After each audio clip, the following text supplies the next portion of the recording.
We tend not to always understand money as relates to beyond just, and I'm talking about the bulk of us now, paying the bills, meeting the next note. As we say, so many of us live check to check.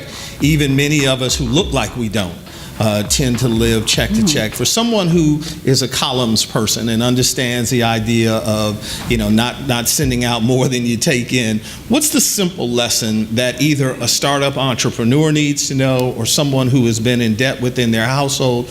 What's the best first step lesson you can give to people? Well, I think that basic just financial planning and budgeting is something that many of us, I learned that just as Diva was talking about from my parents and actually from my sixth grade teacher, just learning to invest. I can remember, this is probably going to date me, but you used the term respect. And my sixth grade teacher, I bought my very first share of stock in the sixth grade, and it was 99 cents. It was Blue Cross Blue Shield. And I'm not going to date myself. You can probably figure that out. I was going to buy a 45 record. Respect, Aretha Franklin, and my teacher told me basically you can grow. You can either have this record, which you'll stop playing it in 90 days, or you can buy this share of stock, this single share of stock, and learn to start saving through that process. And I just think just that experience really got me to not only just saving, but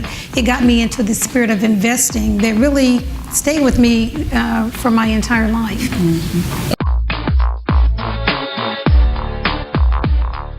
I think it is our responsibility to create avenues for other people.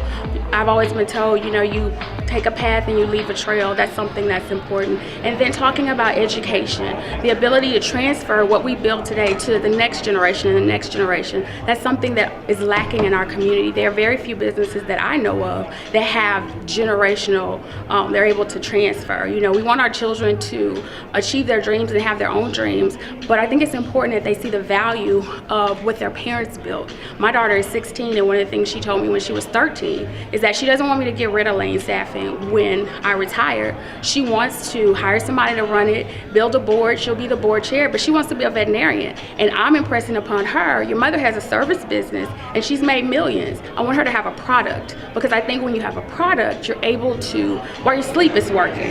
My service revolves around me, but that product, she can be in Barbados and it can be selling. That's what I want for her. And I think those are conversations we should have with our children when they're small, because then when they grow up, it's in them and it's in her. She's 16 and she gets it.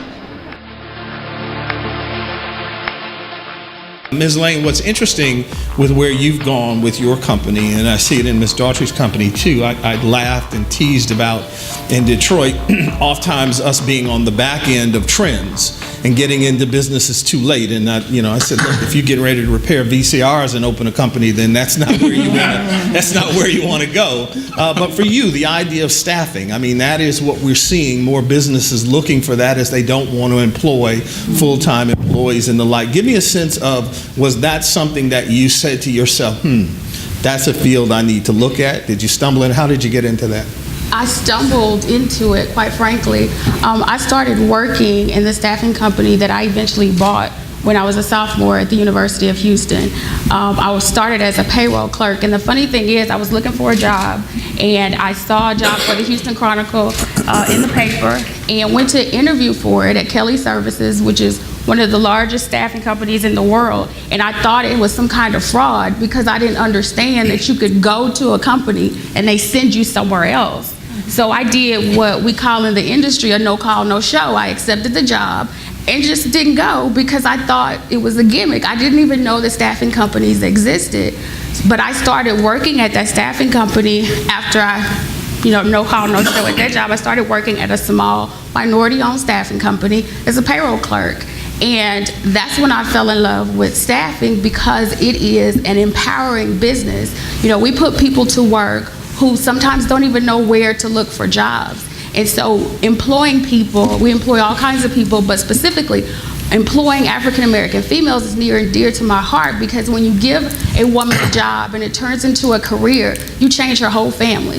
You know, children need to see their parents getting up and going to work, and they need to see what happens when mommy goes to work every day, and now you don't have to worry about lights and food and those kind of things. That's a game changer. And in our community, there's a lot of unemployment, but companies like mine that are committed to employing and informing us, we're able to make sure that we get to participate in what we call the American dream.